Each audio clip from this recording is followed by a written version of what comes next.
cuts, but most of these investments you're making or downsize your facility.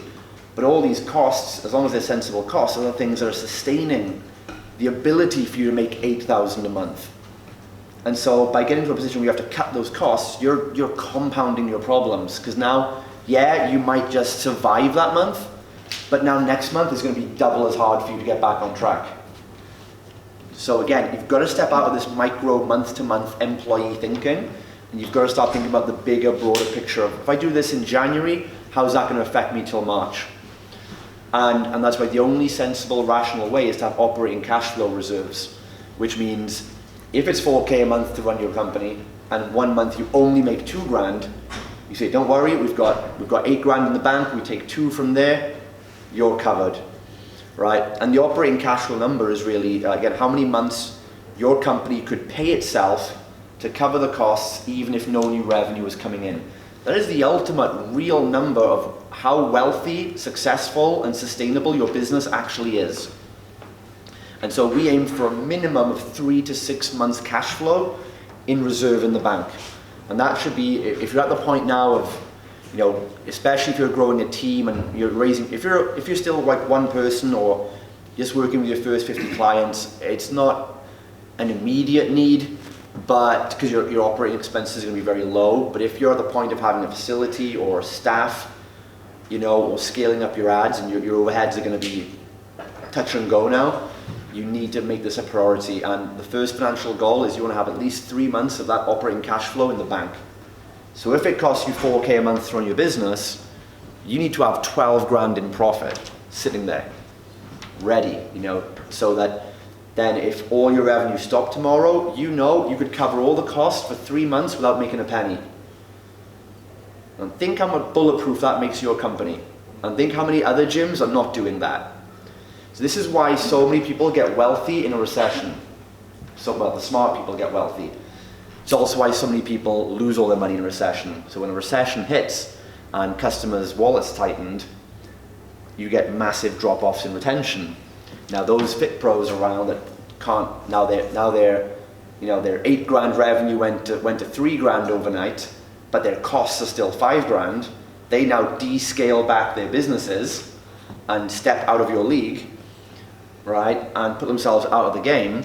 But if when that happens, same thing with you know, it happens in all economies, even with like the housing and the mortgages and things like that. People will lose their jobs, but if they had saved up money, they could actually afford to live for 3 months and pay their bills before they get a new job.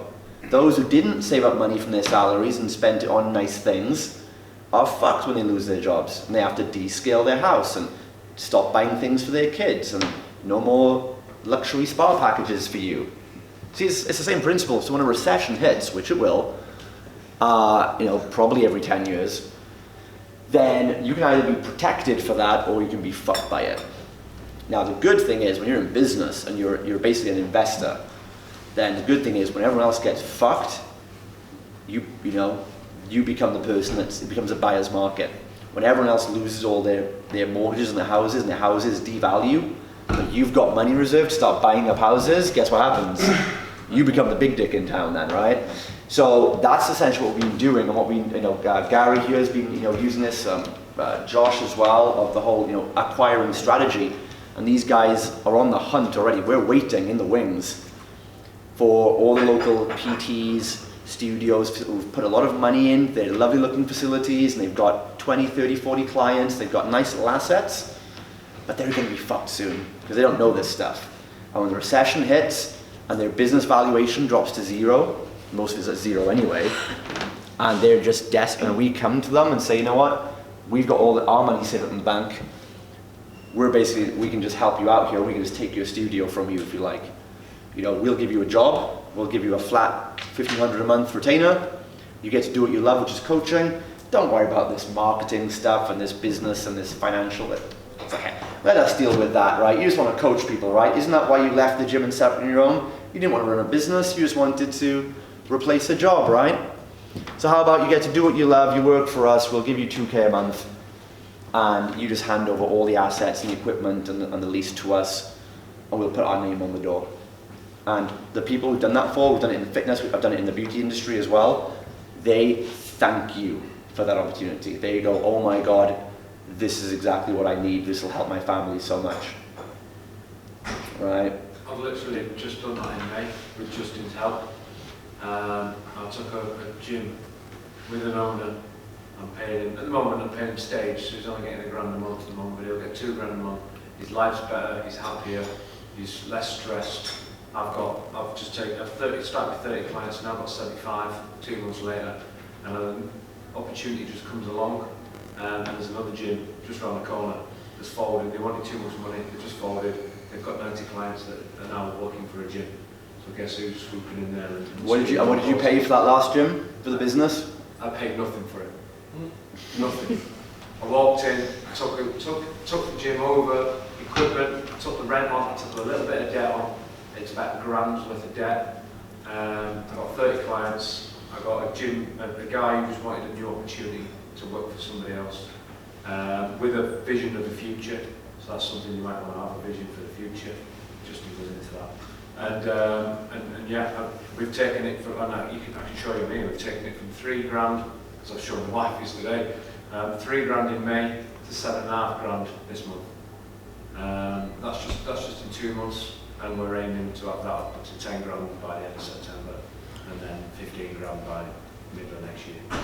You know, that's gym number 2, and there's another one just coming up available around the corner as well. So, you know, it's out there, guys. It's out there, and it's true. And no one teaches you this, right? But you know, because yeah, if you're going to learn about business, you need to learn about buying businesses and selling businesses, right? And that's what I mean. You know, generally, the value of a company is based on its profits. 90% of companies have 0 profits, so they're worth 0. Right? It's just a guy running a job or a woman running a job, so they get paid. Well, we'll pay you for a salary. We'll pay you £1 for the company. That's what it's worth, but we'll pay you to do a job. And you know, if you can just get your mind around this, you know, buying companies is one of the fastest routes to growth. That is not risky and it's not expensive. I've done a similar thing. I've acquired one of my kind of so-called competitors in America recently. I mean, he is a competitor. He's a friend of mine, but you know, he's got like a list of 3,000 Fit Pros. He runs the biggest Fit Pro event in North America.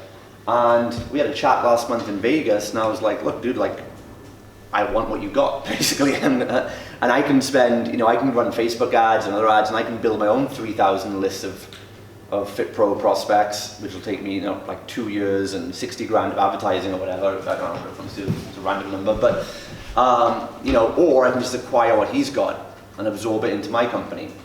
And turns out he wanted a service and a mentorship and a team like I've got. I've spent 3 years putting together and building. So we're like, well, let's just make a US version of my company then. And, you know, I said basically we'll be 50-50 equity partners in the company. I'll get a 50% revenue share of everything you sell, of our IP essentially. You'll get to use all our systems, you know, my team will help you out. We'll teach you how we run everything. It's a business in a box essentially, you know. It's do that, or you can pay me 250 grand up front for the IP and the use of my license. And he's like, oh, I'll do the first route's better. I was like, good. And that's it now, right? So now essentially, you know, one of the leading guys in America, I've just basically acquired all his assets and his companies and own 50% of it all. You know, it took 3 conversations and a contract, right? And so, you know, mergers, acquisitions like this are going to be the big trend because a recession is the market correcting itself. So many Fit Pros, again, who are not business owners and have no business being in business, have gone out there over the last 10 years and, you know, hammered away at the market economy. And you guys in this room have succeeded, or you are succeeding, or you're about to succeed because you're learning this stuff. And you know, to the victor goes the spoils. You guys are the ones that will make good companies, and the market's correcting itself. And all these self-employed people that now realize, like, shit, you know, like, or you know what, they did well when Facebook ads were 20 pence a lead, and my grandmother could have made money on Facebook ads. Yes, that accelerated the market, but it gave everyone a false hope of positivity, right? Or they got all the leads and actually crushed their businesses. Now that's not as great as it once. Still great, but it's nowhere near where it once was. And ads are a bit more articulate now. You need, you know, more. As the ads market has matured, you need more specialists, professionals, experts like Liam, who can now spend full time on this. When ads started, yeah, I just put a picture, again, I put a picture of a dog up, put £5 on it, I'd get 25 leads, right? Anyone could do that, but as the ads platforms matured and got more sophisticated, you then need, you know, people to come in and do that. I was just going to say, we could predict this 10 years ago, because exactly the same thing happened with Google Ads. Google Ads were like the Wild West in 2001 when they Yeah. you get a click on Google for 5p. And then Google started banning people and the prices went up, and exactly the same thing's happening with Facebook right now. Yeah, I've been telling, you can look at my Facebook memory posts 5 years ago, I was saying this is going to happen with the ads. I see the market, this understanding macro trends, one of your business responsibilities, as I said earlier, right? If you're reacting in the moment of what's the guru doing now, what's this guy doing now, and you're copying, you're going to get destroyed, essentially. Right? You need to take the risk of being the innovator and looking ahead. And you're not an innovator, you're just looking at what happened in the past and looking at economic cycles, look at recession cycles, look at how wealth transfer works. So I don't, you know, I know this stuff might seem a little more advanced for some of you guys, but it's a good way, again, to plant those seeds of thinking bigger. I definitely believe in the clouds and the dirt philosophy, as Gary